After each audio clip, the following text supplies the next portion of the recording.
जय हिंद दोस्तों, सत श्री अकाल, नमस्कार। तो आज की क्लास में हम लोग रीजनिंग के कुछ महत्वपूर्ण प्रश्नों को हल करेंगे। तो आप लोग हमारे साथ शुरू से अंत तक बने रहेंगे और इन सारे प्रश्नों को अच्छी तरह समझने का प्रयास करेंगे।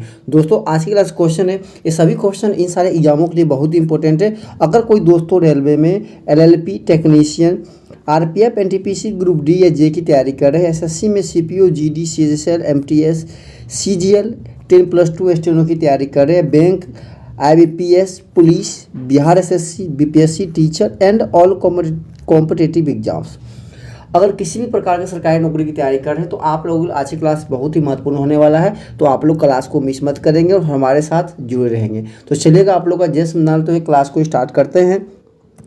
तो देखिए, आप लोग का सबसे पहला प्रश्न कहता है क्या? तो सबसे पहला प्रश्न देखिए यहाँ पे कहता है कि निम्नलिखित सादृश्य को पूरा करने के लिए सबसे उपयुक्त विकल्प चुनें। जिस प्रकार पेन जो है लिखना से संबंधित है, उसी प्रकार से चाकू इन 4 ऑप्शन में किससे संबंधित होगा।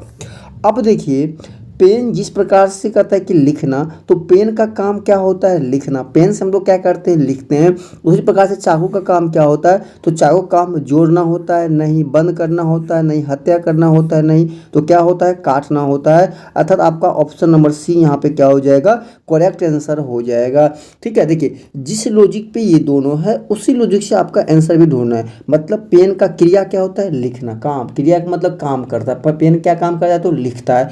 उसी प्रकार से चाकू क्या काम करता है? तो किसी चीज वस्तु को काटता है, चाहे सब्जी काटते हैं, ठीक है, किसी माने लकड़ी को काटते हैं, तो जिस प्रकार क्या होता है? काटना काम होता है। तो आपका ऑप्शन सी यहाँ पे राइट आंसर हो जाएगा। ठीक है, चलिएगा अगला प्रश्न देखिएगा।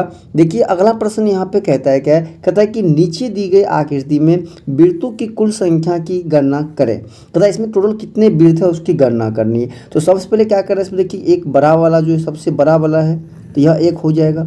और एक देखिए ठीक इसके बीच में है, तो कितना हो गया? 2 हो गया। 2 के बाद देखिएगा एक यहाँ पे एक ये है, 3 हो गया। ठीक है, 3 के बाद देखिएगा यहाँ पे एक यह है, 4 हो गया। 4 के बाद देखिएगा यहाँ पे एक ये है, 5 हो गया। और 5 के बाद देखिएगा तो यहाँ पे एक यह काला वाला है। तो टोटल कितना हो गया? देखिए यहाँ पे टोटल 6 हो गया है। टोटल कितने हो गए? 6 हो गए हैं। तो आपका ऑप्शन सी यहाँ पे क्या हो जाएगा? करेक्ट आंसर हो जाएगा, ऑप्शन नंबर सी हो जाएगा। ठीक है, बहुत इंपॉर्टेंट प्रश्न है। आप देख सकते हैं कि 2 बार यह प्रश्न एग्जाम में पूछा हुआ है। ठीक है, चलिएगा अगला प्रश्न देखिए कहता है क्या कि निम्न चित्र के लिए दर्पण प्रतिबिंब का चयन करें। हम बताए हैं ना हमेशा कि जैसा है मिरर वाला क्वेश्चन आए तो हमेशा ऑप्शन से हटिए, 100% आपका सही होगा। देखिए अगर मिरर बन रहा है तो यह नीचे तो घूमेगा नहीं, ऐसा तो घूमेगा नहीं, सीधा तो रहेगा नहीं, सीधा रहेगा नहीं, तो इसका प्रतिबिंब कैसा बनेगा? बिल्कुल ऑप्शन नंबर बी आपका यहाँ पे क्या हो जाएगा? करेक्ट आंसर हो जाएगा। बताइए कुछ भी है ये, तो मान लीजिए ये कब बनेगा? जब ये क्या होगा? जब जल प्रतिबिंब ऐसा होगा। कब जल प्रतिबिंब होता है ऐसा, तो ये तो होगा नहीं, ये इस प्रकार से होगा नहीं। ऑप्शन नंबर डी सीधा, जैसे जी है, जी का जीता होगा नहीं, ये होगा नहीं। तो एक ही बच्चा आपके पास ऑप्शन नंबर बी यहाँ पे क्या हो जाएगा? आपका राइट आंसर हो जाएगा। कोई दिक्कत है? चलिएगा अगला प्रश्न देखिएगा। कहता है क्या कि उस विकल्प का चयन करें जो तीसरी पद से ठीक उसी प्रकार संबंधित है जिस प्रकार दूसरा पद पहले पद से संबंधित है। जिस प्रकार 33 198 से संबंधित है उसी प्रकार से 19 किससे संबंधित होगा। अब देखिए कि 33 और 198 के बीच क्या रिलेशन है। तो बहुत ही आसान है रिलेशन। क्या है? बहुत ही आसान रिलेशन क्या है? देखिए 33 में क्या किया गया कि 6 का गुना कर दिया, 6 का 18 का हाथ में से 18 कितना हो गया? 19 हो गया। अर्थात इस 33 में क्या किया गया कि 6 का गुना करके 198 लिखा हुआ है। तो उसी प्रकार से आपको क्या करना पड़ेगा? तो 19 में भी 6 का गुना करना पड़ेगा। तो 19 में 6 से गुना कीजिएगा तो कितना होगा? तो 114 होता है। तो आपका ऑप्शन यहाँ से सी क्या हो जाएगा? यहाँ पे करेक्ट आंसर हो जाएगा। अर्थात यहाँ पे 114 आपका आंसर करेक्ट हो जाएगा। कोई दिक्कत है? चलिएगा अगला प्रश्न देखिएगा। देखिए अगला प्रश्न कहता है क्या कि यदि ए का अर्थ प्लस, बी का अर्थ माइनस, सी का अर्थ भाग, डी का अर्थ गुना, ई का अर्थ लेस देन, एफ का अर्थ ग्रेटर देन, जी का अर्थ क्या इक्वल है, तो निम्नलिखित में से कौन सा समीकरण सही है। ठीक है, अब कहता है कि जो समीकरण दिया गया इनमें से कौन सही है। ठीक है, अब देखिए अगर इस प्रकार से प्रश्न रहे तो आपको यहाँ से क्या करना पड़ेगा? ऑप्शन से ही छांटना पड़ेगा, क्योंकि आपको हर एक ऑप्शन को चेक करना है कि जो इसको वेरीफाई करेगा, तो इसके लिए आपको ऑप्शन से ही करना पड़ेगा। ठीक है, अब देखिए पहला हमारा क्या है? देखिए 14, 14 के बाद क्या है बी, यहाँ पे देखिए क्या है बी, और बी का अर्थ क्या होता है माइनस, तो यहाँ पे लग जाएगा माइनस, और फिर कितना है 4 है 4, और ए का अर्थ क्या होता है, देखिए ए का अर्थ प्लस होता है तो प्लस हो जाएगा, कितना हो जाएगा 5 हो जाएगा। ठीक है, फिर देखिए डी का अर्थ क्या होता है गुना, कितना हो जाएगा आपका 3, और बी का अर्थ क्या होता है माइनस, तो कितना हो जाएगा 10, और जी का अर्थ क्या होता है बराबर, कितना हो जाएगा आपको 10 हो जाएगा। ठीक है, अब देखिएगा यहाँ पे तो कितना हो जाएगा, 14 में से 4 घटेगा तो कितना बचेगा, यह 10 हो जाएगा, प्लस 5 गुने 3 कीजिए कितना हो जाएगा 15, और माइनस 10 बराबर कितना हो जाएगा 10। ये माइनस और प्लस 10 खत्म हो जाएगा। क्या बताइए 15 कभी भी 10 के बराबर होगा, नहीं ना होगा, तो ऑप्शन नंबर ए आपका क्या हो जाएगा, गलत हो जाएगा। अब आइए आप लोग बी पे कितना है देखिए 12, ए का अर्थ क्या होता है देखिए प्लस 4 हो गया, बी का अर्थ क्या होता है माइनस कितना हो गया 8, सी का अर्थ क्या होता है भाग कितना हो गया 2, बी का अर्थ क्या होता है माइनस, तो कितना हो गया आपका 5, और जी का अर्थ क्या होता है बराबर, तो कितना हो गया आपको 9 हो गया। ठीक है, अब इसको काटिएगा, 2 चौके कितना हो जाएगा 8, और माइनस और प्लस 4 क्या हो जाएगा खत्म हो जाएगा, और 12 में से 5 घटेगा तो कितना हो जाएगा 7, तो 7 कभी भी 9 के बराबर होता है, नहीं होता है, तो ऑप्शन नंबर बी भी आपका क्या हो जाएगा, खत्म हो जाएगा। ठीक है, हम लोग ऑप्शन सी को जांच करते हैं। ठीक है, ऑप्शन नंबर सी देखिएगा, सी क्या है देखिए, तो कहता है कि बी का अर्थ क्या होता है माइनस कितना हो जाएगा आपको 4, और डी का अर्थ क्या होता है गुना, कितना हो जाएगा आपको 4, और ए का अर्थ क्या होता है प्लस, कितना हो जाएगा 10, और ई का अर्थ क्या होता है लेस देन, कितना हो जाएगा 12। ठीक है, अब यहाँ से देखिएगा तो देखिए यहाँ पे कितना हो जाएगा 20, अब माइनस 4 और 4 कीजिए कितना हो जाएगा 16, प्लस का 10, और लेस देन कितना हो जाएगा आपको 12 हो जाएगा, तो 20 में से जाएगा 16, कितना बचेगा 4, अब प्लस कितना है 10, लेस देन कितना हो जाएगा 12, तो बताइए 10 4 कितना हो जाएगा आपको 14, और लेस देन क्या हो जाएगा 12, तो क्या 14 12 से छोटा है, नहीं है ना, तो ये भी क्या हो जाएगा गलत, तो ऑप्शन नंबर सी भी आपका क्या हो जाएगा गलत, तो आपका ऑप्शन डी यहाँ पे क्या हो जाएगा राइट आंसर हो जाएगा। ठीक है, आप लोग डी को चेक कीजिए, डी आपका परफेक्ट हो जाएगा। ठीक है, वैसे आपका आंसर डी आ गया, चेक करने की जरूरत है नहीं, फिर भी हम आपको संतुष्टि के लिए चेक करके दिखा दे रहे हैं। चलिए देखिए डी में क्या है, कहता है कि 7a है, तो 7 प्लस कितना हो जाएगा आपको 8, बी का मतलब माइनस कितना हो जाएगा आपको 5। ठीक है, कितना हो जाएगा 5, और डी का मतलब क्या होता है गुना, कितना हो जाएगा 2, और ए का अर्थ क्या होता है प्लस, कितना हो जाएगा 4, और ई का अर्थ क्या होता है लेस देन, कितना हो जाएगा आपको 10। ठीक है, अब देखिए सबसे पहले क्या कीजिए गुना कीजिएगा, तो 7 प्लस 8 माइनस कितना हो जाएगा 10, प्लस 4 लेस देन कितना हो जाएगा आपको 10 हो जाएगा। तो अब बताइए 8 में से 10 घटाइए कितना बचेगा, -2 में से घटाइएगा 7, कितना बचेगा 5, 5 प्लस 4 कितना हो जाएगा आपको 9 हो जाएगा, तो 9 बताइए क्या 10 से छोटा है कि नहीं है, तो ये आपका सही है, इसीलिए ऑप्शन डी आपका यहाँ पे क्या हो जाएगा राइट आंसर हो जाएगा। कोई दिक्कत है समझने में? चलिएगा अगला प्रश्न देखिएगा।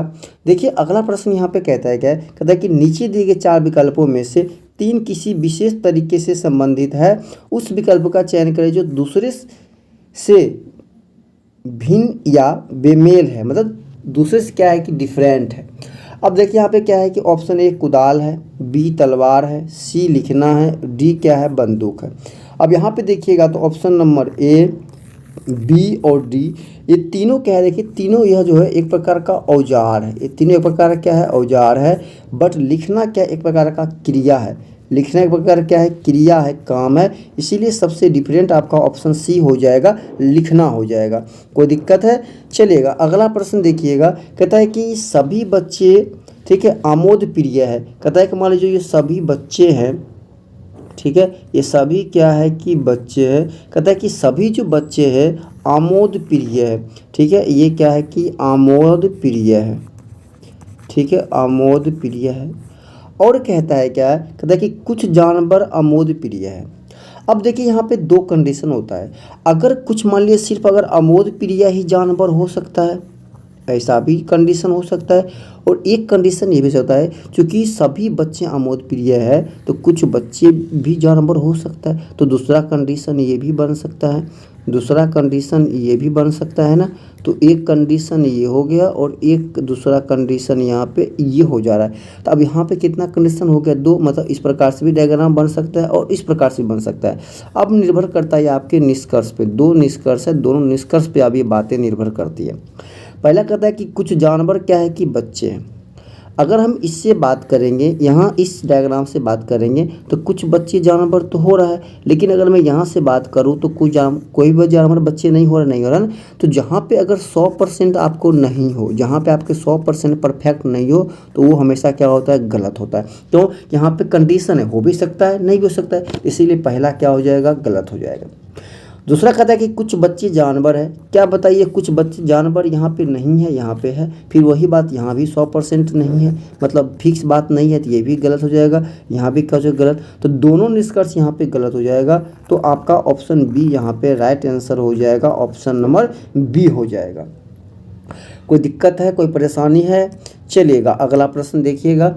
देखिए अगला प्रश्न कहता है क्या कि दी गई आकृति में कौन सा अक्षर उन, ठीक है, मानसिक चिकित्सकों को दर्शाता है जो नैदानिक मनोवैज्ञानिक तो है किंतु मनोरोग सामाजिक कार्यकर्ता नहीं। कहता है कि ये और ये दो, ये तो है बट ये वाला नहीं है भाई, ये मनोरोग सामाजिक नहीं था। हमने क्या बताए थे कि जो नहीं है उसको पहले आप छांट लो। मतलब अगर ये नहीं है तो भाई इसको इधर से छांट लो, इसको पूरा हटा दो, इसको, मुझे इससे कोई मतलब है ही नहीं। अब इससे मतलब नहीं है। इसके बाद बचा क्या, सी और डी। तो सी और डी कहीं पे देखिए ऑप्शन में नहीं है, तो एक कौन ऑप्शन में है, जी है। तो आपका ऑप्शन नंबर जी यहाँ पे सी में है, इसीलिए ऑप्शन नंबर सी आपका राइट हो जाएगा। कोई दिक्कत है, क्योंकि जी सी क्या है, सिंगल इसमें है, और डी क्या है, सिंगल इसमें है। तो दोनों में कौन है, जी है, इसीलिए ऑप्शन नंबर सी आपका करेक्ट आंसर हो जाएगा। चलिएगा अगला प्रश्न देखिए, बहुत ही प्यारा प्रश्न है। कहता है कि एक घड़ी की घंटों की सुई और मिनट की सुई द्वारा दोपहर 3 बजे अंतर्विष्ट कोण का वृत्तमान, ठीक है, वृत्तमान क्या होगा। देखिए अगर कोई घड़ी हो, ध्यान रखिएगा, अगर कोई क्या है घड़ी, मान लीजिए यहाँ कोई घड़ी है, तो यहाँ पे क्या होगा, 12 होगा। यहाँ पे मान लीजिए क्या होगा, 3 होगा। अगर 3 बज रहा है, करेक्टा अगर 3 बज रहा है तो घंटे की सुई कहाँ पे होगा, 12 पे होगा। अगर सॉरी मतलब मिनट का सुई कहाँ होगा, 12 पे होगा। घंटे की सुई कहाँ होगा, 3 पे होगा। तो मिनट की सुई क्या होता है, पहले होगा।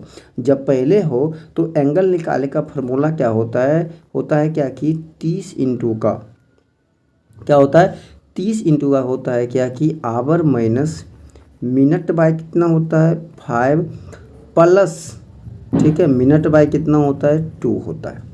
ठीक है, अब बताइए यहाँ पे 30 इंटू आवर कितना है, तो 3, और मिनट कितना है, चूँकि 3 बज रहा है तो मिनट कितना होगा, 0, और 0 बटे कितना हो जाएगा, 5 प्लस 0 बटे कितना हो जाएगा, 2 हो जाएगा। 0 में भाग कीजिएगा, पूरे 0 हो जाएगा और पूरे भी क्या होगा, 0। तो 30 गुने का 3 कितना हो गया, 90 डिग्री हो गया।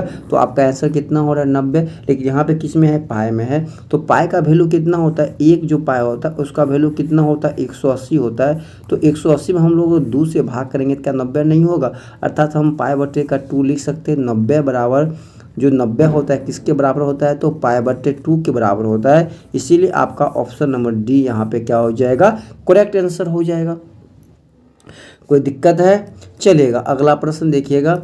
अगला प्रश्न कहता है क्या कि यदि टुडे का कोड UQECZ हो तो बिफोर का कोड क्या होगा। बहुत ही प्यारा प्रश्न है। कहता है क्या कि जो टुडे है, ठीक है, टुडे का कोड जो है आपका क्या है, UQEC और Z है। तो बिफोर का कोड क्या होगा। अब देखिए T कितना होता है 20, O कितना होता है 15, D कितना 4, A1 और Y कितना होता है 25 होता है। ठीक है, उसके बाद U कितना होता है 21, Q कितना होता है 17, E कितना होता है 5, C कितना होता है आपको 3, Z कितना होता है 26 पे होता है।